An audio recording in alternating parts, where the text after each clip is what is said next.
প্রিয় দর্শক, আমন্ত্রণ জানাচ্ছি এটিএন বাংলা নিয়মিত স্বাস্থ্য বিষয়ক সরাসরি আয়োজন। এটিএন বাংলার যেই আয়োজনটি এই সময় হয় আপনারা জানেন, drug international limited health junction. দর্শক, আমি বরাবরের মতো আছি ডাক্তার শাহেদ ইমরান। আমরা জানি এই মুহূর্তে করোনার ঢেউ চলছে অনেক দেশেই, দ্বিতীয় ঢেউ আসছে বাংলাদেশে। এই হঠাৎ করেই এই শীতকালে দেখা যাচ্ছে যে করোনার সংক্রমণ অনেক বেড়ে গেছে। দর্শক, আমরা শিশু থেকে বৃদ্ধ সকলকেই এই কোভিড-19 এই রোগটিতে সংক্রমণের বা আক্রান্ত হওয়ার খবর পেয়েছি এবং আমরা মৃত্যুর তালিকাও দেখছি ধীরে ধীরে বাড়ছে। এই যে হঠাৎ করে একটা মৃত্যুর ধারা বা তালিকা বাড়া বা সংক্রমণের যে বৃদ্ধি, এটি আশঙ্কা কিন্তু অনেক আগে থেকেই মানুষজন করছিলেন যে শীতকালে এরকম বাড়তে পারে, এরকম আমরা দেখতে পাচ্ছি। কিন্তু দর্শক, আমাদের এই সময়টিতে শিশু এবং বৃদ্ধ, আমরা যাদেরকে বলি এক্সট্রিম অফ এইজ, এই সময়টিতে এই ধরনের দুই রকম গ্রুপের মানুষ, তারা কিন্তু বেশ আতঙ্কে থাকেন, ঝুঁকিতে থাকেন, স্বাস্থ্য ঝুঁকিতে। তাদের জন্য আসলে কি করণীয় রয়েছে, সেই বিষয়গুলো আমাদের স্বাস্থ্য বিষয়ক যারা বিশেষজ্ঞ তারা বলবেন, কিন্তু বিজ্ঞান নির্ভর তথ্যগুলো কিন্তু আমাদের জানা খুব বেশি প্রয়োজন। দর্শক মণ্ডলী, আমরা এই অনুষ্ঠানটি সরাসরি এটিএন বাংলার তে প্রচারিত হয় এবং একই সাথে এটিএন বাংলার পেজ এবং ইউটিউবে প্রচারিত হয়। আপনারা জানেন যে এটিএন বাংলা স্ক্রলে দেখানো যে নাম্বারটি রয়েছে, সেই নাম্বারে সরাসরি আপনারা যুক্ত হতে পারেন এবং আপনাদের বিশেষজ্ঞ রয়েছে, তাদের সাথে সরাসরি কথা বলতে পারেন, আপনার সমস্যা নিয়ে কথা বলতে পারেন। দর্শক, আমরা দেখেছি শিশু বৃদ্ধ সকলেই কিন্তু আক্রান্ত হচ্ছেন এই করোনা ভাইরাস, SARS-CoV-2 বলি যাকে, রোগটির নাম কোভিড-19। কিন্তু দর্শক, এই মুহূর্তে সংক্রামক এবং অসংক্রামক দুটি ব্যাধি কিন্তু রয়েছে আমাদের সাথে। আমরা কিন্তু সবগুলো নিয়েই কিন্তু আলোচনা করি এবং আমরা জানি কিভাবে আসলে এই বিষয়টি নিয়ে আমাদেরকে এই সংক্রমণের হাত থেকে বেঁচে থাকতে হবে এবং আমাদের যারা সাধারণ মানুষ রয়েছেন তাদের আসলে কী সুপরামর্শ রয়েছে সেগুলো নিয়ে আমরা কথা বলবো। এই সময়ে আমরা শুধু করোনার ভাইরাসের যে সংক্রমণ দেখছি, আমরা দেখছি যে এর একটি দুর্যোগ চলছে, কিন্তু আমরা তথ্যেরও কিন্তু মহামারী পেয়েছি। আমরা জানি এটিকে বলা যায় ইনফোডেমিক। এই তথ্যের মহামারীর সময়ও কিন্তু আমাদের বেঁচে থাকতে হবে সঠিক তথ্য নিয়ে। সুতরাং বিজ্ঞানের বাইরে গিয়ে কথা বলার কোনো সুযোগ নেই। এই যুদ্ধটি আসলে বিজ্ঞান নির্ভর এবং যুদ্ধ করে যাচ্ছেন আমাদের দেশের কমরেড স্পাইডারম্যান বলি যাদেরকে, চিকিৎসক, সেই চিকিৎসকদের। দর্শক, আমরা এই অনুষ্ঠানটি প্রতিদিনকার মতো যেভাবে করি, আমরা একটি রিপোর্ট দেখি, তারপরে আমরা আমাদের মূল আলোচনায় আসি। তার আগে আমি বলে রাখি দর্শক, আজকের কিন্তু আলোচনা আমরা যেটি বলছিলাম ভূমিকাতে, শীতকালে শিশুর যত্ন এবং করোনার ঢেউ নিয়ে যে বিতর্ক, সেই বিতর্ক নিয়েও কিছুটা কথা বলবো যে করোনার ঢেউটি আসলে রয়েছে। দর্শক মণ্ডলী, আমাদের সাথে শিশুর যত্ন নিয়ে আজকে কথা বলতে এটিএন বাংলা স্টুডিওতে এসেছেন দেশের স্বনামখ্যাত একজন শিশু বিশেষজ্ঞ, ডাক্তার কাজী আশরাফুল ইসলাম, সহকারী অধ্যাপক, institute of pediatric neuro disorder and autism, IPNA বলে যাকে আমরা পরিচিত, বঙ্গবন্ধু শেখ মুজিব মেডিকেল বিশ্ববিদ্যালয়ের একটি ইনস্টিটিউট। ডাক্তার কাজী আশরাফুল ইসলাম, আপনাকে স্বাগত জানাচ্ছি এটিএন বাংলা স্টুডিওতে। ধন্যবাদ।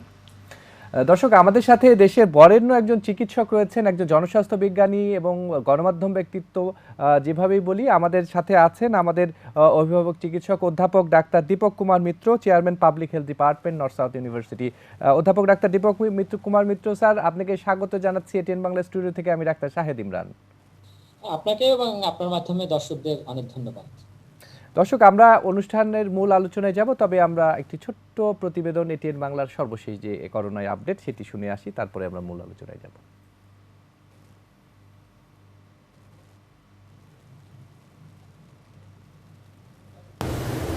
করোনা ভাইরাসে আক্রান্ত হয়ে গত 24 ঘন্টায় দেশে আরও 39 জনের মৃত্যু হয়েছে। এ নিয়ে মৃতের সংখ্যা দাঁড়ালো 6,487 জনে। মৃতদের মধ্যে 27 জন পুরুষ ও 12 জন নারী। এর মধ্যে ঢাকা বিভাগেই মারা গেছেন 26 জন। সবশেষ 16,000 একটি নমুনা পরীক্ষায় 2,156 জনের করোনা শনাক্ত হয়েছে। শনাক্তের হার 13.47%।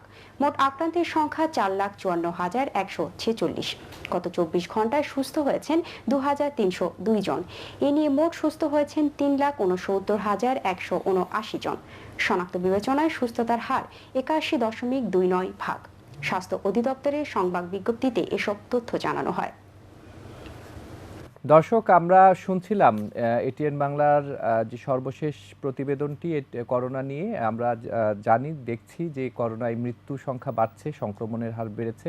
আমাদের 4 লক্ষের অধিক মানুষ সংক্রমিত হয়েছে এই ক্ষুদ্র জীবাণুটি, অদৃশ্য জীবাণু ওটি এই জীবাণুর বিরুদ্ধে আমাদের সংগ্রাম চালিয়ে যেতে হবে এবং বিশ্ব স্বাস্থ্য সংস্থা যেটিকে বলছে যে এই করোনা ভাইরাস SARS-CoV-2 নিয়েই কিন্তু আসলে বসবাস করতে হবে আমাদের। সুতরাং আমাদের যে নতুন জীবন, যেই জীবনের যে নবস্বাভাবিকত্ব, সেই জায়গাটিতে কিন্তু আমাদেরকে কিছু জীবন আচার পরিবর্তন করতে হবে। আমরা অধ্যাপক ডাক্তার কাজী আশরাফুল ইসলাম আপনার কাছেই প্রথমে আসতে চাই।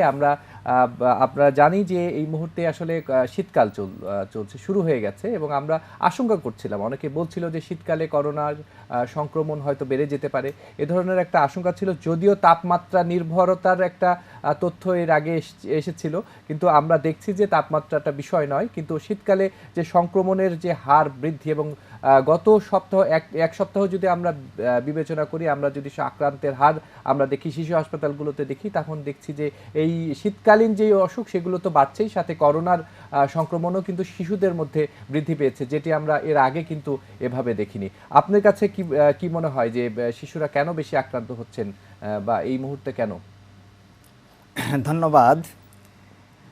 অ্যাকচুয়ালি আপনি যেটা বলেছেন যে শিশুদের মানে এই শীতকালীন যে সমস্যাগুলো, এইগুলার কিছুটা লক্ষণ আপনার কোভিড-19 লক্ষণের সাথে মিল আছে। তার মধ্যে আমাদেরকে মানে ধারণা পরিষ্কার থাকলে আমরা বুঝতে পারবো যে আসলে কোনটা কোভিড-19 এবং কোনটা শ্বাসযন্ত্রের অন্য মানে অন্য প্রদাহজনিত সমস্যা। তা এই ধারণাটা আমাদের খুব স্পষ্ট করা দরকার।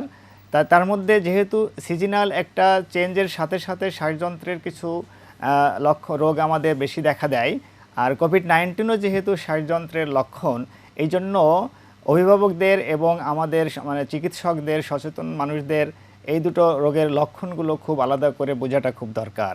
আর সৌভাগ্যের কথা এটাই যে আমরা আগেও যেটা দেখেছি, এখনও তার চেয়ে খুব ব্যতিক্রম তা নয়। আমরা শিশুরা বড়দের তুলনায় কম আক্রান্ত হয় কোভিড-19। এটা আমরা শিশুদের যারা চিকিৎসক তারাও আমরা খুশি এবং শিশুদের অভিভাবকরাও খুশি। কারণ আপনি কথার মধ্যেই বলেছেন যে দুইটা যে ভালনারেবল গ্রুপ, যারা বৃদ্ধ এবং শিশু, উভয়েই যে কোনো অসুখেই তারা একটু বেশি ক্ষতিগ্রস্ত হয়, বেশি আতঙ্কে থাকে। তা আমরা যদি লক্ষ্য করি, দেখা যায় যে কোভিড-19 এবং অন্য শ্বাসযন্ত্রের লক্ষণগুলো আমরা একটু খেয়াল করলে পরিষ্কারভাবে বুঝতে পারি যে দুটো আলাদা। এবং আমরা এখনও কিন্তু বলতে চাই না যে আতঙ্কিত হওয়ার মতো কিছু নাই। শিশুদের লক্ষণগুলা এবং আক্রান্তের হার আগে হয়তো বা শনাক্ত কম হলেও আক্রান্তর হার বেড়েছে বলে এখনো আমরা মনে করছেন না। জি ডক্টর আশরাফ, আমরা আবার আপনার কাছে আসবো। আমরা বিস্তারিত জানতে চাইবো যে শীতকালীন আসলে করোনায় আক্রান্ত শিশু যদি হয়েই যান, তবে তার কি চিকিৎসা রয়েছে সেগুলো নিয়ে আসবো আমাদের যে মানসিক সমস্যা বা বৈকল্য বা আরও যেসব সমস্যাগুলো রয়েছে, শিশুদের যত্ন কিভাবে নেওয়ার প্রয়োজন সেই বিষয়ে বিস্তারিত আলোচনা করবো। দর্শক মণ্ডলী শুনছেন আজকের যে বিষয় শিশুর যত্ন এবং আমরা যে করোনার ঢেউ, সেই বিষয়গুলো নিয়ে কথা বলবো এবং স্বাস্থ্য ব্যবস্থাপনা নিয়ে কথা বলতে চাই। আপনারা কোথায় এখন এই মুহূর্তে, আমরা আসলে কোথায় আছি অধ্যাপক ডাক্তার দীপক কুমার মিত্র স্যার, আপনার কাছে একটু জানতে চাই। আপনি দেশের স্বনামখ্যাত একজন জনস্বাস্থ্য বিশেষজ্ঞ। আমরা একটু এই মুহূর্তে বাংলাদেশের যে অবস্থা, সেই অবস্থানটি একটু জানতে চাই এবং একই সাথে করোনার ঢেউ নিয়ে কিন্তু দুই রকম কথা আমরা শুনেছি। আপনার কাছে কি মনে হয় যে আমরা আসলে বাংলাদেশ এই মুহূর্তে করোনার বিষয়ে আমরা কোন অবস্থানে রয়েছি, আমরা যদি বিচার বিশ্লেষণ করে আপনি যদি বলতে চান? ধন্যবাদ শাহেদ। অ্যাকচুয়ালি আমরা যদি ঢেউয়ের কথা বলি, আমি বলবো যে আসলে এটা প্রথম নাকি দ্বিতীয় তাতে কিছু আসে যায় না, তার কারণ হচ্ছে নামে কি আসে যায়। সো আমরা একটা জিনিস জানি যে আমাদের করোনা মানে অন্যান্য 200-র উপরে দেশের মতো করে বাংলাদেশেও এসছে এবং এটা কন্টিনিউ করছে, এবং এখনো পর্যন্ত ওরকম ভাবে একদম কোনো একটা কান্ট্রি থেকে করোনা ফ্রি একদম শূন্যের কোঠায় নামিয়ে আনা, এটা খুবই একটা দুইটা কান্ট্রি হয়তো থাকতে পারে। জি, আমরা স্যার নিউজিল্যান্ডে দেখেছি যে 103 দিন ওদের কোনো করোনা ডিটেকশন হয়নি, পরে 103 দিনের পরে আবার দেখা গেছে যে সংক্রমণ আবার বেড়েছে সেখানে। জি জি জি জি। সো আমরা কিন্তু আসলে আমাদের টেস্টের সংখ্যা নিয়ে অনেক রকমের কথা আছে, কিন্তু তারপরেও যা হয়েছে তার উপরে যদি আমরা বিচার বিশ্লেষণ করি, আমরা কিন্তু কখনোই কিন্তু সংক্রমণের হার 10%-এর নিচে কিন্তু আমরা কখনো নামিনি। জি জি তো সুতরাং এটা আপনি প্রথম ঢেউ নাকি দ্বিতীয় ঢেউ বলবেন, নাকি প্রথম ঢেউয়ের কন্টিনিউশন বলবেন, অথবা একটু কমে তারপরে আবার বাড়ছে, তাতে কিছু আসে যায় না। ডিজিজ আছে, করোনা এখনো যায়নি এবং নিকট ভবিষ্যতে যাবে সেরকম কোনো লক্ষণও দেখা যাচ্ছে না। জি সুতরাং আমাদের যা কিছু সাবধানতা, এবং আরেকটা জিনিস হচ্ছে আমাদের করণীয় বিষয় কিন্তু প্রথম নাকি দ্বিতীয় তাতে কিছু আসে যাচ্ছে না। প্রথম ঢেউয়ের যদি কন্টিনিউশন হয় তাতেও আমাদের যা করণীয়, যদি দ্বিতীয় ঢেউ এসেও থাকে তাহলেও আমাদের যা করণীয় same, it remains the same. সুতরাং আমাদের সেগুলো করতে হবে। সেটা যার যা করণীয়, আমি সবসময় এটাই বলি যে জনগণের যা করণীয়, পলিসি মেকারদের যা করণীয়, সবাই হেলথ কেয়ার সার্ভিস যারা দিচ্ছেন তাদের যা করণীয়, সেটা আমাদের কন্টিনিউ করতে হবে। আরেকটা ব্যাপার হচ্ছে যে আমি একটু আপনার আগের প্রশ্নটার সাথে একটু সাপ্লিমেন্ট করি।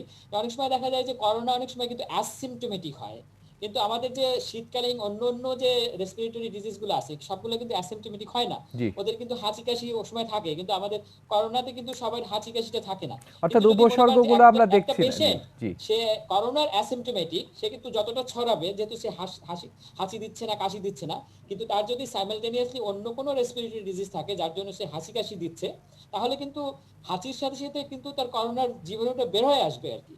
সুতরাং এটাও বোঝা যাচ্ছে যে আসলে শীতকালে কেন আমাদের ট্রান্সমিশনটা একটু বাড়ে, বিকজ এটা ট্রান্সমিশনের ভেহিকেলটা কিন্তু অন্য ডিজিজের হাঁচি কাশি, এটা একটা ব্যাপার।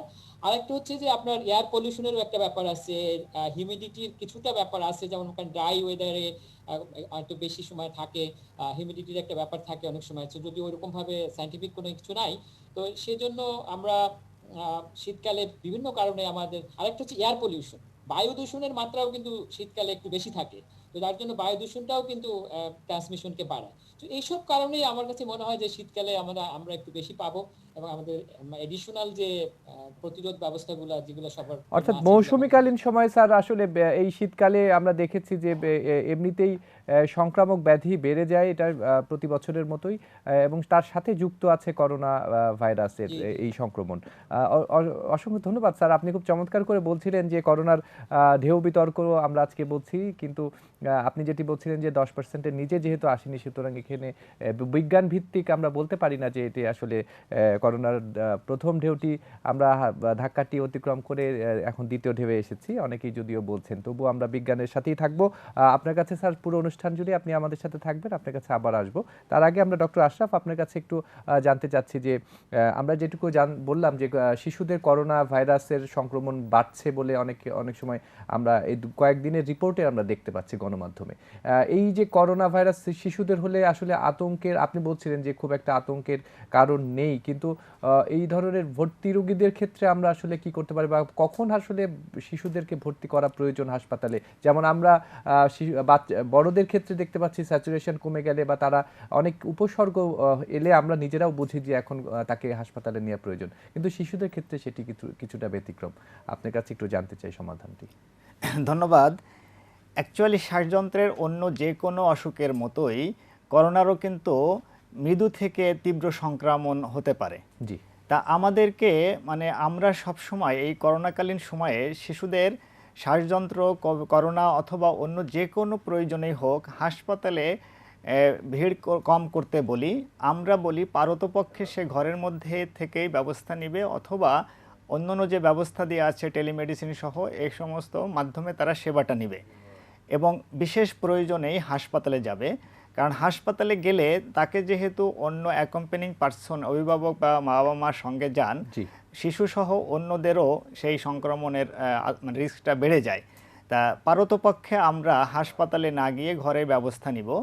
এখন ঘরের ব্যবস্থার মধ্যে মৃদু সংক্রমণ হলে আমাদের সাধারণত যে ফ্লু লাইক যে সিমটমগুলো হয়, হাঁচি কাশি অথবা শ্বাসকষ্ট হতে পারে, গায়ে জ্বর থাকতে পারে, মাথা ব্যথা থাকতে পারে, অনেক সময় শরীরে ব্যথা থাকতে পারে। শিশুরা যদি একটু বড় হয় 6-7 বছরের আগে, তারা তাদের সমস্যাগুলো সব বোঝাতে বা বলতে পারে। 6-7 বছরের নিচের বাবুরা অনেক সময় অনেক সমস্যা বোঝাতে পারে না, তারা বিরক্তি প্রকাশ করে অনেক সময় তাদের সমস্যাগুলো বলে। তা আমরা প্রথম থেকেই বলি যে লক্ষণ অনুযায়ী ব্যবস্থা দিতে হবে। স্যার আমরা এই বিষয়ে আরেকটু আলোচনা করবো। আমাদের সাথে সম্মানিত একজন দর্শক আছেন।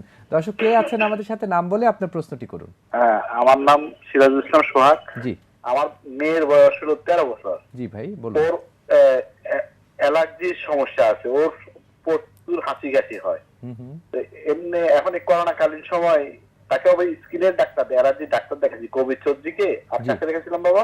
জি উনি টেস্টও দিছে, অনেক কিছু দিছে, দেখলে ওর ব্লাডে অ্যালার্জির পরিমাণটা বেশি। আচ্ছা জি, এখন বর্তমান পরিস্থিতিতে কিভাবে তাকে কি করা যায়? কি করা যায়? ধন্যবাদ দর্শক, আপনি নিশ্চয়ই আমাদের ওই অনুষ্ঠানটি শুনছেন, আপনি শুনতে থাকুন, আপনার এই সমস্যাটা নিয়ে অবশ্যই আলোচনা করব। আমাদের শিশু বিশেষজ্ঞ রয়েছেন ডক্টর আশরাফ, তার সাথে কথা বলবো। স্যার আপনি যে কথাটি বলছিলেন সেটি শুনেই তারপর আমরা দর্শকের প্রশ্ন। স্যার আমরা এই কথাই বলেছিলাম যে সংক্রমণের মানে উপসর্গ অনুযায়ী আমরা ব্যবস্থা দিব। যখন জ্বর থাকলে আমরা জ্বরের ওষুধ দিব। জ্বরের সাথে সাথে অনেক সময় মাথা ব্যথা, শরীর ব্যথার জন্য একই জ্বরের ওষুধ, যেমন সিম্পল প্যারাসিটামল দিলেই উভয় ক্ষেত্রে কাজ হয়। এবং বাকি যদি কাশি থাকে তখন কাশির জন্য আমরা একটা সিরাপ দিব। আমরা বড়দের এবং ছোটদের ক্ষেত্রে কাশির সিরাপের একটু পার্থক্য হয়। আমরা যেমন কফ এক্সপেক্টরেন্ট বলি যে গ্রুপটাকে, অথবা কফ সাপ্রেসেন্ট, আমরা বাচ্চাদের ক্ষেত্রে কফ এক্সপেক্টরেন্টটাই বেশি পছন্দ করি, যেমন অ্যামরক্সল হাইড্রোক্লোরাইড গ্রুপের একটা ওষুধ আমরা দিতে পারি। পাশাপাশি আমাদের টেলিফোনে যে প্রশ্নকর্তা, তাকে ধন্যবাদ সুন্দর একটা প্রশ্ন করার জন্য।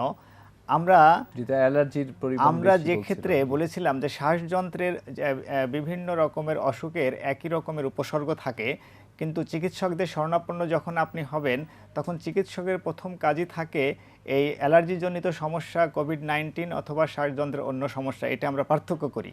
তা প্রথমে আমরা যে জিনিসটা উপরে গুরুত্ব দিই সেটা হলো, উনি যেমন বললেন যে শিশুর অ্যালার্জিজনিত সমস্যা আছে, তা এটা যদি আমাদের জানা থাকে, পূর্বেই তার যে লক্ষণগুলো ছিল সেই জাতীয় যদি লক্ষণগুলো থাকে, তাহলে অভিভাবক বা গার্জিয়ান বুঝতে পারবেন যে হয়তোবা শিশুর পূর্বের যে সমস্যাটা সেটারই একটা নতুনভাবে দেখা দিয়েছে। আর যদি ব্যতিক্রম অন্যরকম কোনো অসুবিধা থাকে, সাথে যদি শ্বাসকাশিও থাকে, সেক্ষেত্রে আমাদেরকে ভিন্ন কিছু চিন্তা করতে হয়। সাধারণত অ্যালার্জির জাতীয় যে সমস্যাগুলো থাকে তাতে আমরা এক পর্যায়ে হয়তো অ্যাজমা দিকে যেতে পারে। তখন পূর্বেই যদি কোনো রোগীকে অ্যাজমা হিসেবে আমরা লেবেল করে থাকি, তখন তার জন্য যে আমরা প্রাথমিক চিকিৎসা দিয়ে থাকি স্যালবিউটামল, ব্রঙ্কোডাইলেটর অথবা নেবুলাইজেশন স্যালবিউটামল, এটা দিলেই যদি কমে যায় তাহলে আমরা বুঝতে পারি তার সেই অ্যাজমার একটা অ্যাটাক অথবা অ্যালার্জি জাতীয় একটু তীব্র সংক্রমণ হয়েছে। আর যদি হঠাৎ করেই যদি তার চাইল্ডহুড অ্যাজমা যেটাকে বলে আর কি, আমরা যে চাইল্ডহুড অ্যাজমা, এখন অ্যালার্জি থাকে, তারপরে বারবার যখন দেখা দেয়, শ্বাসকষ্ট হয় এবং ব্রঙ্কোডাইলেটর জাতীয় মুখে খাওয়ার অথবা নেবুলাইজ ফর্মে ওষুধ নিলে যাদের কমে যায় তাদেরকে আমরা সেই ধরনের লক্ষণ বলি। এই ক্ষেত্রে আমি জোর দিয়ে বলছিলাম যে পূর্বেই যদি তার একই জাতীয় লক্ষণ থেকে থাকে তাহলে আমরা অ্যালার্জি জাতীয় সমস্যা হিসেবে ধরে নিতে পারি। কিন্তু উল্লেখ করতে চাই যে অ্যালার্জি জাতীয় যাদের সমস্যা আছে তাদেরও কিন্তু কোভিড-19 আক্রান্ত হতে পারে। সেই ক্ষেত্রে অতিরিক্ত কিছু সমস্যা আছে কি না এবং যে লক্ষণগুলোর কথা আমরা জানি, হাঁচি ছাড়াই কাশি, জ্বর এবং মাথা ব্যথা, সাথে অল্প কাশি দিয়েই তার শ্বাসকষ্টের তীব্রতা, এ দিয়ে আমরা কিন্তু কোভিড-19 একটা সহজে ধারণা পেতে পারি। ধন্যবাদ। আমাদের একজন অনলাইনে আমাদের একজন দর্শকের প্রশ্ন আছে যে ওনার বলছেন যে তার বাচ্চার বয়স 7 মাস, কিছুদিন ধরে হালকা কাশি আছে, হ্যাঁ, কিছু খেতে চায় না। ডাক্তার তাকে ফেক্সোফাস্ট সাসপেনশন এই ওষুধটি দিয়েছে, এই ওষুধটি সে খেতে পারে কিনা বা কোনো ঝুঁকি আছে কিনা, ফেক্সোফাস্ট এটা খাবেন কিনা, এই বিষয়ে উনি জানতে চাচ্ছেন। তার কাশি আছে, এই ধরনের একটি উপসর্গের কথা বলেছেন হালকা। ধন্যবাদ। এখানে হাঁচি কাশির জন্য যে সমস্যাগুলো হয়, আমরা যাদের সর্দি বের হয়, রানিং নোজ বলি, তাদের ক্ষেত্রে আমরা অ্যান্টিহিস্টামিন গ্রুপের একটা ওষুধ দেই। হ্যাঁ, 7 বছরের একটা বাচ্চার জন্য একটা অ্যান্টিহিস্টামিন আমরা দিতে পারি, তবে বয়স কম থাকলে আমরা ফার্স্ট জেনারেশন যেমন ক্লোরোফেনামিন ম্যালেট অথবা ফেনাডিন আমরা দিতে পারি। এটা তার জন্য উনি ফেক্সোফাস্ট খাচ্ছেন, ওটা উনি খেতে পারবেন। ধন্যবাদ। জি দর্শক, আপনি আপনাদের প্রশ্নের উত্তর নিশ্চয়ই এবং সমস্যার সমাধান পেয়েছেন। আমাদের শিশু বিশেষজ্ঞ উনি চমৎকার করে আপনাদের এই বিষয়টি বুঝিয়ে দিয়েছেন এবং আপনারা নিশ্চয়ই এই বিষয়টিকে খেয়াল রাখবেন। আমাদের সাথে অধ্যাপক ডাক্তার দীপক মিত্র আপনি আছেন। আমরা একটু জানতে চাই যে আমাদের স্বাস্থ্য ব্যবস্থাপনায় আমরা দেখছি যে কিছুটা একটু গোলমেলে অবস্থা অনেক সময় দেখা গিয়েছে। আমরা দেখছি দেখছি চিকিৎসা পেতেও অনেকের ঝামেলা হচ্ছে। এই করোনা কি আমাদের আসলে কিছুটা বাড়তি শিক্ষার ব্যবস্থা করলো কিনা, যে বা আমরা কি রিমডেলিং অফ হেলথ কেয়ার যদি বলি, এই মুহূর্তে আমরা কি ধরনের স্বাস্থ্য ব্যবস্থার কথা চিন্তা করতে পারি আগামীতে, বা আমরা যদি দ্বিতীয় ঢেউ আসেও তাহলে সেক্ষেত্রে অন্য দেশের ক্ষেত্রে উন্নত দেশগুলো যেরকম চিকিৎসা ব্যবস্থাকে অনেকটাই নিয়ন্ত্রণের মধ্যে রেখেছে, এই করোনাকালীন সময়ে আমরা দেখতে পাচ্ছি নিয়ন্ত্রণের চেষ্টাও করছেন তারা। আমরা যেভাবে চেষ্টা করছি, আসলে আমাদের কি ধরনের পরিবর্তন প্রয়োজন আমাদের স্বাস্থ্য ব্যবস্থায়? খুবই গুরুত্বপূর্ণ প্রশ্ন। আমাদের আসলে স্বাস্থ্য ব্যবস্থার ব্যাপারটা যদি আমরা দেখি, যে করোনা যখন শুরু হলো তারপর থেকে প্রথম দিকে যে অবস্থাটা ছিল, এখন তো আসলে অনেকটাই আমি বলবো যে মানে এটা কাটিয়ে ওঠা গিয়েছে। আগে পেশেন্টদের ভর্তি করার একটা ব্যাপার ছিল, প্রথমে high level of social stigma ছিল, পেশেন্টদেরকে সেভাবে ওয়েলকাম করা হতো না, জি কিন্তু সেই ব্যাপারগুলো অনেকটাই এখন দূরীভূত হয়েছে এবং আমরা দেখছি যে এখন আর ওরকম শোনা যাচ্ছে না যে আসলে কোনো হাসপাতালে ভর্তি করতে পারছে না, হয়তো মানে বেড পাওয়া যাচ্ছে না, আইসিইউ বেড কম আছে, এরকম মাঝে মধ্যে শোনা যায়, কিন্তু সেটা অন্য ব্যাপার, সেই ধরনের লিমিটেশন তো আমাদের আছে। সুতরাং আমাদের এখানে মানে সবারই ব্যাপারটা বুঝতে হবে যে প্রথম দিকে আরেকটা ব্যাপার ছিল যে আননেসেসারি অনেক পেশেন্টরা একটু মাইল্ড অবস্থাতেও হসপিটাল বেড অকুপাই করে রাখতো আগে থেকে, না লাগলেও জি তখন অন্যরা হয়তো পেত না। তো সেই জিনিসগুলো যদি আমরা সবাই বুঝি যে এখন এটার তো আসলে ওরকম স্পেসিফিক চিকিৎসা তো এখনো পর্যন্ত ওরকম অনেক জি বেশি কিছু নেই। সুনির্দিষ্ট কোনো চিকিৎসা হ্যাঁ, এখনো যে আমাদের যারা হাতে একটা আসেনি। জিনিস জি বুঝতে হবে যে হুম হুম যদি কারো মানে ডায়াগনোসিস হয় বা যদি অ্যাসিম্পটোমেটিক থাকে তাহলে তো কিছু করার নাই। যদি সিম্পটমও থাকে, যতক্ষণ পর্যন্ত তার কোনো হসপিটালে ভর্তি হওয়ার মতো অবস্থা না হয়, হসপিটালে ভিড় না করাই ভালো। বাসায় ডাক্তারের সাথে যোগাযোগ করে থাকা উচিত। হাসপাতালে আমরা জানি যে ইনিশিয়ালি একটা বড় ট্রিটমেন্ট হচ্ছে অক্সিজেন সাপ্লাই। যদি জি আমাদের সাফিসিয়েন্ট অক্সিজেন সাপ্লাই থাকে, উইল বি ফাইন, এবং এখন ওরকম অক্সিজেনের আসলে অভাবের কথা শোনা যায় না। শোনা যায় না স্যার। আর আমরা এই অক্সিজেন এবং এই চিকিৎসা ব্যবস্থা নিয়ে আরেকটু কথা বলবো। আমাদের সাথে একজন দর্শক আছেন, দর্শকের প্রশ্নটি নিয়ে আসি। দর্শক কে আছেন আমাদের সাথে, নাম বলে প্রশ্নটি করুন। দর্শক, আপনি টেলিভিশনের ভলিউমটি কমিয়ে আপনি প্রশ্নটি করুন। জি জি বলুন, আপনার সমস্যাটি বলুন দর্শক। সাউন্ডটা কমা।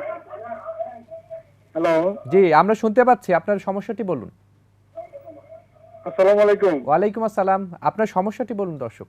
সমস্যা হলো মহিলার বয়স হলো 45, জি তার হাসি কাশি আছে, হুম হুম এর মধ্যে ওষুধ খাইতেছে যে ডোক্সুভেন, এলসেট, তারপরে সালটোনিন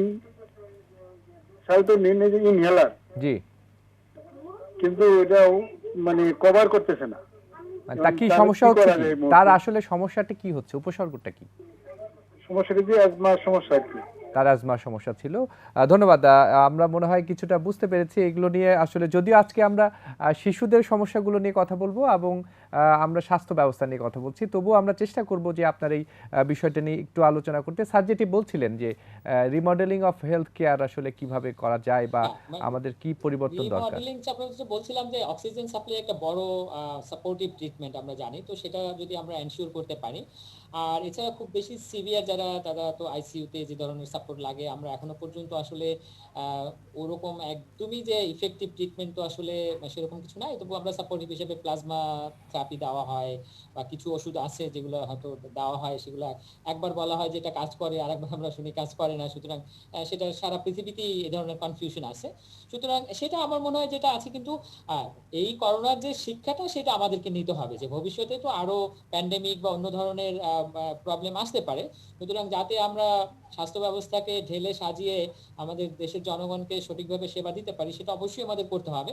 এবং এখানে একটা বড় জিনিস হচ্ছে যে সমন্বয় করা দরকার বিটুইন এই যে ট্রিটমেন্ট যেটাকে আমরা বলি এবং পাবলিক হেলথ, জনস্বাস্থ্য এবং পাবলিক হেলথের ক্লিনিক্যাল ট্রিটমেন্টের মধ্যে একটা জি সমন্বয় করে এবং তাদের ভূমিকাকেও সঠিকভাবে মূল্যায়ন করে আসলে আমাদের স্বাস্থ্য ব্যবস্থাকে পুনর্গঠিত করতে হবে। প্রিভেন্টিভ ট্রিটমেন্ট যেটিকে বলে, আসলে আমরা প্রিভেনশনের দিকে যদি যাই বা প্রতিকারের চেয়ে প্রতিরোধই উত্তম, এরকম জি একটি কথা আমরা বলে থাকি, সেই জায়গাটিতে অবশ্যই। আসলে কাজ করা প্রয়োজন বলে আপনি মনে করছেন।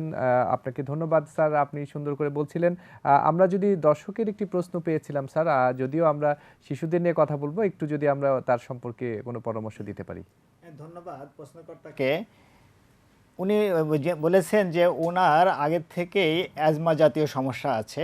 আমরা জানি যে অ্যাজমার চিকিৎসাটা হলো দুই রকমের। যখন একটা অ্যাটাক হয় তখন আমরা একটা চিকিৎসা দিই, আর একটা চিকিৎসা দিই আমরা যাতে তার অ্যাটাকটা না হয়।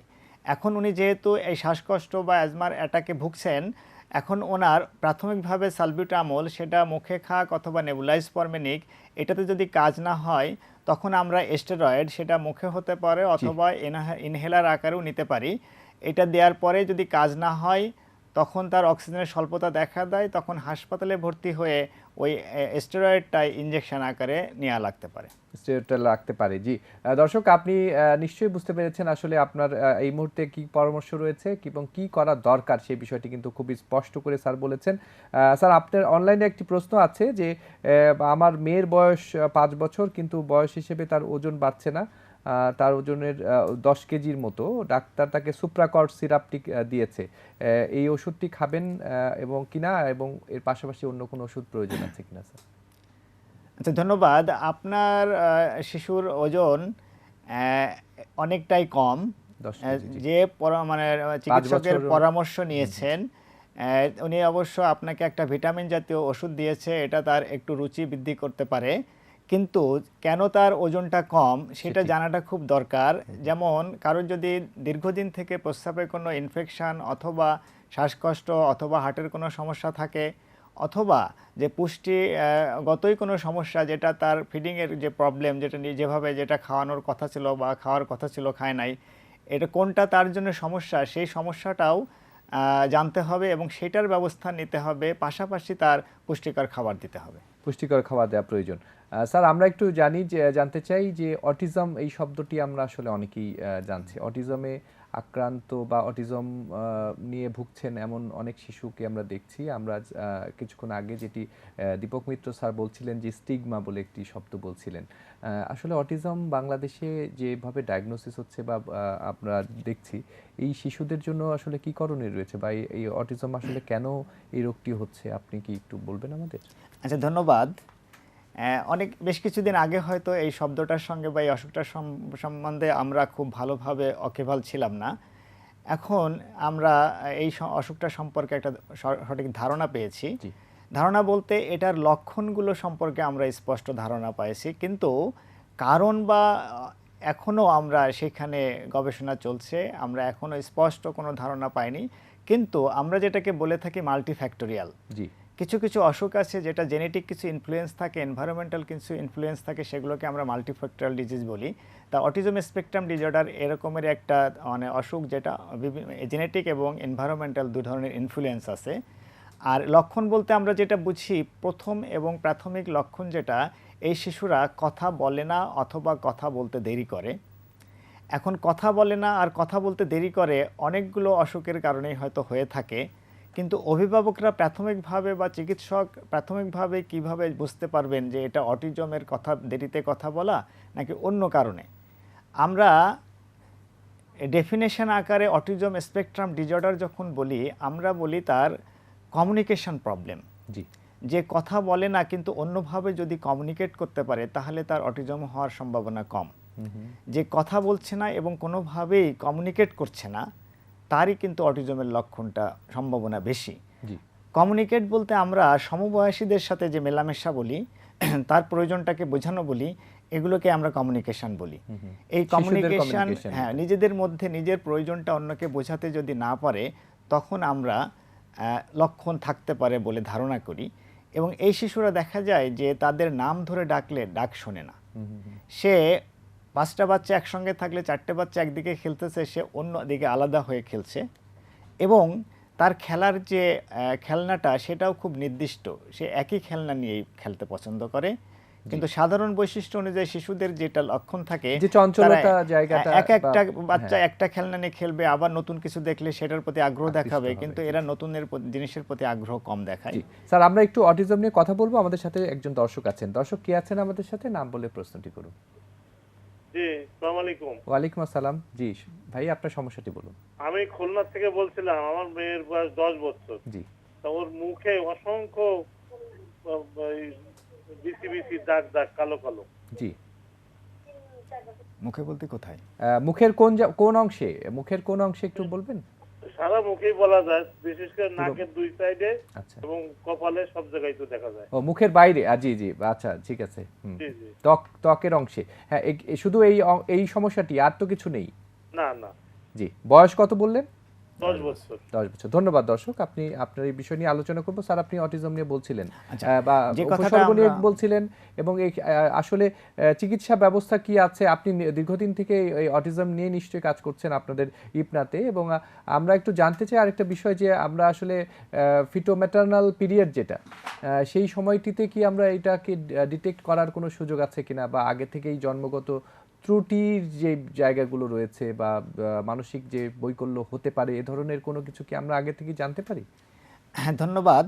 তা যে কথাটি বলছিলাম, যে এখন যেহেতু করোনাকালীন সময়, যা আমাদের বিশেষ বৈশিষ্ট্য সম্পন্ন শিশুদের যেহেতু আচরণগত একটু বিশেষত থাকে, এই জন্যই অন্য শিশুদের চেয়ে করোনাকালীন আমাদের এই শিশুদের এবং এই শিশুদের অভিভাবকদের একটু বাড়তি চাপ থাকে। জি, অ্যাকচুয়ালি আমরা যেহেতু ওই বাবুদেরকে একটু চঞ্চল স্বভাবের থাকে, এক একজনের এক এক রকম আচরণগত সমস্যা থাকে, তা সেই আচরণগত সমস্যা থাকার কারণেই আমরা এদেরকে যখন বাইরে নিতে চাই অথবা ঘরের মধ্যেও যে স্বাস্থ্যবিধিগুলো মানার কথা, এদেরকে দিয়ে মানাতে একটু কষ্ট হয়। সেই জন্যই আমরা আমাদের এই অভিভাবকদের যে পরামর্শ দিয়ে থাকি, তারা ধীরে ধীরে এই যে মাস্ক পরার ব্যাপারটা চট করে তাকে চাপিয়ে না দিয়ে একে খেলনার মতো করে আস্তে আস্তে অভ্যাসে পরিণত করে তারপরে তাকে দিতে হবে। এই জন্য তার বাইরে যাওয়ার এখন প্রয়োজন নাই, বাট তাকে আমরা একটু আগের থেকে মাস্কে অভ্যস্ততা করতে হয়। অভ্যস্ততা করা। স্যার, মাস্কে নিয়েও কিন্তু কথা রয়েছে যে আসলে সব শিশুদের জন্য কিন্তু মাস্ক পরা যাবে না, এরকমও একটু তথ্য আমরা পেয়েছি, যে আসলে কাদের জন্য মাস্ক প্রয়োজন সেটিও আমরা একটু জানতে চাইবো। তার আগে আমরা যেটি বলছিলাম, যে মানে পূর্ব থেকেই শিশু জন্মের আগেই কি আমরা জন্মগত ত্রুটিগুলো বা বিভিন্ন ধরনের মানসিক বৈকল্য যেগুলো রয়েছে সেগুলো কি বোঝার কোনো বিজ্ঞানের উৎকর্ষের তার কারণে কি আমরা জানতে পারি? ধন্যবাদ। আমি আগেই বলেছি যে আমরা অটিজম স্পেকট্রাম ডিজর্ডারের প্রকৃত কারণটা এখনো আমরা ধরতে পারি নাই। আমরা কিছু জেনেটিক ইনফ্লুয়েন্স এবং এনভায়রনমেন্টাল কিছু ইনফ্লুয়েন্সের কথা বলেছি। আমরা সাধারণত যেগুলো জেনেটিক ডিজিজ একেবারে কনফার্ম যে এই জিন স্পেসিফিক জিন ডিফেক্টের জন্য হয়েছে, সেগুলো আমরা মায়ের গর্ভে থাকতে বাচ্চাকে আমরা ধারণা করতে পারি, এবং সেক্ষেত্রে আমরা প্রেগন্যান্সি কন্টিনিউ অথবা ডিসকন্টিনিউশনের সিদ্ধান্ত আমরা নিতে পারি। কিন্তু যেহেতু স্পেসিফিক কোনো জিন এখনও আমরা পর্যন্ত ধরতে পারি নাই, সেই জন্য এই ফিটোম্যাটার্নাল লেভেলে আমরা এটাকে আছে অথবা নাই বলতে পারবো না। পাশাপাশি এই অসুখের লক্ষণটা পূর্ণ প্রকাশ পায় 3 বৎসরে। 3 বৎসরের আগে যদি লক্ষণ প্রকাশ পায় তাহলে আমরা বলতে পারি যে এটা আছে, কিন্তু 3 বছরের মধ্যেও প্রকাশ পায় নাই 2 বছরে, কিন্তু তাকে বলতে পারবো না তার মধ্যে এই লক্ষণ নাই। এই জন্য 3 বছর পর্যন্ত অপেক্ষা করা দরকার আসলে, এবং প্রতিটি ধাপে ধাপে শিশুদের যে বাড়ন্ত শিশুরা, তাদের বিষয়ে আসলে খেয়াল রাখা অভিভাবকদের খুব জরুরি প্রয়োজন। আমাদের সাথে একজন দর্শকের প্রশ্ন ছিল স্যার, তার মুখের যে কালো দাগ, এই বিষয়টি আপনি যদি একটু বলেন। ধন্যবাদ দর্শককে। আসলে মুখের উপরে যে স্পটগুলো আছে সেইগুলো যদি আশেপাশের কোনো ফিজিশিয়ানকে সরাসরি অথবা ভিডিও কলের মাধ্যমে যদি কোথাও কাউকে দেখাতে পারা যায় তো ভালো। তো স্কিনের যে স্পটগুলো থাকে কোনো সময় শুধু স্কিনের অসুখের জন্য হয়, কখনো কখনো অন্য সিস্টেমিক ডিজিজের একটা ম্যানিফেস্টেশন আকারে এই লক্ষণগুলো দেখা যায়। আর এটা যে নাকের পাশে অথবা চওয়ালের পাশে, এক পাশে না 2 পাশে অথবা 2 পাশে সমানভাবে আছে কিনা, এগুলো ইনফরমেশন পেলে তখন আমরা সঠিকভাবে বলতে পারি। আর যেহেতু বাচ্চার বয়স 10 বছর, যদি মেয়ে শিশু হয় আর নাকের পাশে যদি র্যাশ থাকে, অনেক সময় বাটারফ্লাই র্যাশ থাকে, এটা আমরা একটা সিস্টেমিক ডিজিজের একটা লক্ষণ হিসাবে আমরা জানি। তাই সেক্ষেত্রে সরাসরি একজনকে দেখাতে হবে, শিশু বিশেষজ্ঞ অথবা স্কিন স্পেশালিস্ট। আর পাশাপাশি অন্য কোনো লক্ষণ আমি যেগুলো কথা বললাম ওরকম কিছু আছে কিনা সেগুলো জানতে পারলে আমরা মনে হয় সেক্ষেত্রে দর্শক আপনি নিশ্চয়ই এই বিষয়টি জানলেন, এবং আসলে স্কিনের অনেক সমস্যা থাকে যেগুলো না দেখে চিকিৎসা দেওয়া খুব মুশকিল। সুতরাং স্যার যে কথাটি বললেন সেটি নিশ্চয়ই মানবেন, এবং আমার মনে হয় আপনার শিশুটি ভালো থাকবেন। ডক্টর মিত্র, আপনার কাছে একটু জানতে চাচ্ছি যে এই মুহূর্তে যে আমরা সংক্রামক ব্যাধি, অসংক্রামক ব্যাধি দুটোই আমাদের দেশে রয়েছে, আমরা সংক্রামক ব্যাধি নিয়ে এখন করোনা নিয়ে খুব বেশি চিন্তা করছি, কিন্তু অসংক্রামক ব্যাধিও কিন্তু অনেক রয়েছে। তো এই জায়গাগুলোতে আমাদের কিন্তু যেই ফোকাস দেওয়া দরকার, বা আমাদের চিকিৎসা ব্যবস্থাতে আসলে দুটি চিকিৎসার ব্যবস্থাপনাতে কিছু পরিবর্তন আনা প্রয়োজন। আমরা একটা সময় দেখেছি যে শুধু করোনা রোগীদের চিকিৎসা হাসপাতালগুলো হচ্ছে, সেক্ষেত্রে অসংক্রামক ব্যাধিতে যারা ভুগছেন তাদেরকে কিন্তু আসলে চিকিৎসা দেওয়াটা খুব কঠিন ছিল। এইরকম যদি হয় সেক্ষেত্রে ব্যবস্থাপনায় কিছু পরিবর্তন তো দরকার। এই বিষয়টি আমি একটু জানতে চাচ্ছি আপনার কাছ থেকে, এরপরে আমরা আসলে প্রত্যাশিত যে বিষয়টি আমাদের যে প্রতিষেধক ভ্যাকসিন সেই বিষয়ে আমরা একটু আলোচনা করব আপনার সঙ্গে। থ্যাংক ইউ শাহেদ, অ্যাকচুয়ালি আপনি একটা ভালো প্রশ্ন করেছেন। তার কারণ হচ্ছে যে আমরা একসময় জানতাম যে আমাদের অনেক বেশি আস্তে আস্তে ডিজিজের যে প্যাটার্নটা চেঞ্জ হচ্ছে, যে প্রথম দিকে হয়তো সংক্রামক ব্যাধি বেশি ছিল, ডায়রিয়া বা অন্যান্য স্মল পক্স আমরা যেগুলো এখন আর নেই, সেই ধরনের ডিজিজগুলো বেশি ছিল। কিন্তু আমরা ইনফেকশিয়াস ডিজিজ বা সংক্রামক ডিজিজগুলোকে অনেকটা জয় করে ফেলেছি, এরকম একটা আমাদের মধ্যে ধারণা ছিল। এবং এখন আমরা বলি যে আমাদের মেইন প্রবলেম হচ্ছে নন কমিউনিকেবল বা অসংক্রামক। আমরা জানি প্রায় 3/2 ভাগ মৃত্যু, স্পেশালি মানে আগে অকাল মৃত্যু আর কি, যেটা নন কমিউনিকেবল ডিজিজের জন্য হয়। কিন্তু করোনা এসে আমাদেরকে দেখিয়েছে যে আসলে এটা আমরা যেটা বুঝেছিলাম সেটা সবকিছু সত্যি না। এবং করোনার ব্যাপারটা হচ্ছে যে এখানে কিন্তু দুই দিকেই এটার একটা রিলেশন আছে, যে যারা মানে অলরেডি বিভিন্ন ধরনের অসংক্রামক ডিজিজে ভোগে তাদের জন্য কিন্তু করোনা অনেক বেশি, তাদের যে রেজাল্ট বা আউটকাম অনেক খারাপ, মৃত্যু বলেন বা সিভিয়ারিটি বলেন সবকিছু খারাপ। আবার করোনা কিন্তু নতুন করে অসংক্রামক ডিজিজ কিন্তু তৈরি করে এবং সৃষ্টিতে সাহায্য করে। সুতরাং অনেকেই দেখা গেছে যে আমরা হয়তো আরো লং টার্ম ফলো আপ করে এই ধরনের জিনিস বুঝতে পারবো। সুতরাং আমাদের সমন্বিত কোনোটাকেই আসলে আন্ডারমাইন করা যাবে না। এছাড়াও ইভেন যদি আমরা বলি অসংক্রামক ডিজিজও কিন্তু অনেক সময় দেখা যায় যে একই ব্যক্তি শুধু একটা মাত্র ডিজিজে সাফার করছে না, তার হয়তো ডায়াবেটিসও আছে, হাইপারটেনশনও আছে। সো আমাদের সিস্টেমটা হচ্ছে মোর সিঙ্গেল ডিজিজ ওরিয়েন্টেড। একজনের শুধু হাইপারটেনশনের ট্রিটমেন্ট আমরা করতে পারি, ডায়াবেটিসের চিকিৎসা আরেক জায়গায় করতে হবে, এবং দুটার মধ্যে অনেক সময় কোঅর্ডিনেশনটা কম থাকে। তো এখন আমরা যেটাকে বলছিলাম স্যার যে জোন সিস্টেম করে যে আমরা একটা পদ্ধতি বলছিলাম যে জোনের ভিত্তিতে আমরা চিকিৎসাটা দেব, সেক্ষেত্রে সংক্রমণ হাসপাতালও একটা সোর্স সংক্রমণের, করোনা সংক্রমণ, সেক্ষেত্রে এই বিষয়টি জরুরি। স্যার আমরা একটু অনুষ্ঠানের শেষের দিকে আছি, আমরা একটু ছোট করে শুনতে চাচ্ছি যে ভ্যাকসিনের বিষয়টি। বাংলাদেশে আসলে এই ভ্যাকসিন নিয়ে আমাদের নিজেদেরও অনেক আগ্রহ এবং প্রত্যাশা রয়েছে। সেক্ষেত্রে আমাদের ভ্যাকসিনের সারা বিশ্ব জুড়ে ভ্যাকসিনের যে আকুতি, এই ভ্যাকসিনের আকুতিটা আসলে আমাদের কতটুকু যৌক্তিক? কেননা আমাদের যদি এই ভ্যাকসিন কি আমাদের এই করোনা থেকে মুক্ত করতে পারবে, নিরাপদে রাখতে পারবে কিনা, বা আমাদের স্বাস্থ্যবিধিটি মানাটাই আসলে মূল ভ্যাকসিন? আপনার কাছে কি মনে হয় স্যার? আপনি ঠিকই বলেছেন। আপনি যে শেষ করেছেন যে কথাটা দিয়ে, আমি সেটাই শুরু করবো যে আসলে যতক্ষণ পর্যন্ত আমরা ভ্যাকসিন পাবো, আমার যত মনে হচ্ছে বাংলাদেশ সরকার বা নীতি নির্ধারণী পর্যায়ে যারা আছে, দেয়ার অন দ্য রাইট ট্র্যাক, সঠিক পথেই ভ্যাকসিনের জন্য আগাচ্ছে। কিন্তু কিছু বাস্তবতা আছে। আমরা কখন ভ্যাকসিন পাবো, সবার জন্য কখন পাবো, এটা অনেক সময়ের ব্যাপার আসলে। তো আমরা জানি যে এটা সংরক্ষণের ব্যাপার আছে। সুতরাং আমরা অক্সফোর্ডের ভ্যাকসিনের জন্য যে প্রক্রিয়াটা নেওয়া হচ্ছে এটাই ঠিক, কিন্তু যতক্ষণ পর্যন্ত আমরা না পাবো, সেটা যাই পাই না কেন, এবং সেটা কতটা কার্যকরী হবে যতদিন পর্যন্ত আমরা না জানবো, ততদিন পর্যন্ত কিন্তু আমাদের স্বাস্থ্যবিধি মেনেই চলতে হবে। তো আমি এটা এমনি একটা যোগ করে অনেক সময় বলি যে আমি একটা ভালো খাবার পাবো, সেটা কবে পাবো জানি না, কিন্তু সেটার জন্য অপেক্ষা করে আমি যেটা আমার সামনে এখন যে খাবারটা আছে সেটা হয়তো ওই মানের না, কিন্তু সেটা আমি না খেয়ে বসে থাকলে তো আমি এমনিতেই মারা যাবো। সুতরাং আমাকে আসলে স্বাস্থ্যবিধি মেনে মাস্ক, হাত ধোয়া, সোশ্যাল ডিস্টেন্সিং এটা কন্টিনিউ করতে হবে মনে প্রাণে, এবং এটা রিলিজিয়াসলি করতে হবে আসলে, যতক্ষণ না পর্যন্ত আমাদের ভ্যাকসিন আসে। অসংখ্য ধন্যবাদ স্যার, খুব চমৎকার করে বলছেন যে ভ্যাকসিন আসার আগ পর্যন্ত মাস্কই আসলে মূল ভ্যাকসিন, সেই বিষয়টি আপনি উল্লেখ করার চেষ্টা করলেন। ধন্যবাদ আপনাকে। ডক্টর আশরাফ, আপনার কাছে একটু জানতে চাচ্ছি, একজন প্রশ্ন করেছেন যে তার মেয়ের বয়স 10 মাস, 3 দিন ধরে জ্বর, ঠান্ডা, এই ধরনের অসুখে ভুগছেন। ডক্টর তাকে ডাইসেফ এই সাসপেনশনটি দিয়েছেন, এই ওষুধটি তার জন্য কার্যকরী হবে কিনা? ধন্যবাদ। ডাইসেপ আসলে ছোট্ট করে বলতে হবে, সেফলোস্পোরিন গ্রুপের একটা অ্যান্টিবায়োটিক। কিন্তু আমরা এক কথায় যেটা বলি যে এরকম কমন কোল্ডের যে চিকিৎসাটা হয় তার মধ্যে হলো সর্দির জন্য একটা চিকিৎসা দিতে হয়, জ্বর থাকলে একটা প্যারাসিটামল দিতে হয়, কখনো কখনো অ্যান্টিবায়োটিক লাগে, সেক্ষেত্রে তার রানিং নোজ বা সর্দি থাকলে একটা অ্যান্টিহিস্টামিন খেতে হবে, জ্বর থাকলে প্যারাসিটামল খেতে হবে এর সাথে, আর নেজাল ব্লক থাকলে নেজাল ক্লিয়ারেন্সের জন্য নরসল বা নর্মাল স্যালাইন ড্রপ ব্যবহার করতে হবে। ড্রপ ব্যবহার করতে হবে। অসংখ্য ধন্যবাদ স্যার। আমরা আমাদের যেহেতু অনুষ্ঠান একেবারে শেষের দিকে, খুব চমৎকার করে বলছিলেন আমাদের শিশুর যে যত্ন নেওয়ার বিষয়গুলো সেগুলো নিয়ে। দর্শক আপনারা শুনলেন যে এই মুহূর্তে আসলে শীতকালে শিশুর যত্ন কিভাবে নেওয়া প্রয়োজন, এবং আমরা সবাই প্রত্যাশা করছি যে শিশুরা আগামীর ভবিষ্যৎ, তারা যেন এই সংক্রামক ব্যাধি, সেই ব্যাধির সাথে সংক্রমিত না হন, এই করোনা ভাইরাস থেকে মুক্ত থাকুক আমাদের শিশুরা। আগামীর বাংলাদেশ যেন এই সব কিছু জীবাণুমুক্ত একটি বাংলাদেশ হোক, এই বিষয়ে এই প্রত্যাশা আমরা করছি। আমাদের সাথে ছিলেন আজকে শিশু বিশেষজ্ঞ ও ডাক্তার কাজী আশরাফুল ইসলাম, এবং একই সাথে অনলাইনে ছিলেন অধ্যাপক ডাক্তার দীপক কুমার মিত্র। আপনারা অনুষ্ঠানটি নিশ্চয়ই উপভোগ করেছেন, এবং যে তথ্যগুলো আপনারা পেয়েছেন নিশ্চয়ই আপনারা ভালো, এই বিষয়গুলো আপনাদের কাজে লাগবে। আমাদের এই অনুষ্ঠানটি ড্রাগ ইন্টারন্যাশনাল লিমিটেড নিবেদিত হেলথ জংশন, এই অনুষ্ঠানটি রবি থেকে বৃহস্পতিবারে এই সময় হয়। আপনারা সরাসরি যুক্ত হতে পারবেন।